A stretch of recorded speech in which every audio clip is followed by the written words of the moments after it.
അങ്ങനെ നമ്മുടെ ലാലേട്ടൻ ദാദാ സാഹിബ് ഫാൽക്കെ അവാർഡ് ഏറ്റുവാങ്ങിയിരിക്കുകയാണ്.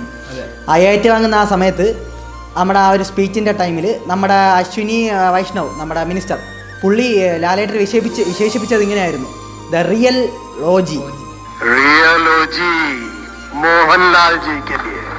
അതൊരു താരരാജാവിന് കിട്ടിയ ഒരു ഏറ്റവും വലിയൊരു ബഹുമതിയാണത്. അത് നമ്മുടെ ഇന്ത്യൻ ആക്ടേഴ്സിൽ ഇതുപോലെ വിശേഷിപ്പിച്ചിരിക്കുന്നത് റിയൽ ലോജി എന്ന് വിശേഷിപ്പിച്ചാൽ അത് ഇതാ റിയൽ. അതെ, ഇതിന്റെ മുകളിൽ ആരുമില്ല. പിന്നെ നമ്മുടെ ലാലേട്ടൻ അവാർഡ് വാങ്ങിയതിന് ശേഷം സ്പീച്ചിൽ പറയുകയുണ്ടായി, ആത്മാവിന്റെ സ്പന്ദനമാണ് സിനിമ, എന്റെ ആത്മാവിന്റെ സ്പന്ദനമാണ് സിനിമ. എന്നിട്ട് ഒരു നോട്ടമുണ്ട് പുള്ളിയുടെ. അത് മാത്രമല്ല, ആ ബഹുമതി കൊടുക്കുന്ന സമയത്ത് എല്ലാവരും എഴുന്നേറ്റ് നിന്നാണ് അഭിനന്ദിച്ചത്. മൊത്തത്തിൽ മൊത്തം അവിടെയുള്ളൊരു ലാലേട്ടൻ റെസ്പെക്റ്റ് കിട്ടി. മലയാളികൾക്ക് ഇതൊരു അഭിമാന നിമിഷമാണ്. ലാലേട്ടൻ്റെ മുകളിൽ വയ്ക്കാൻ ഒന്നുമില്ല ഇനി.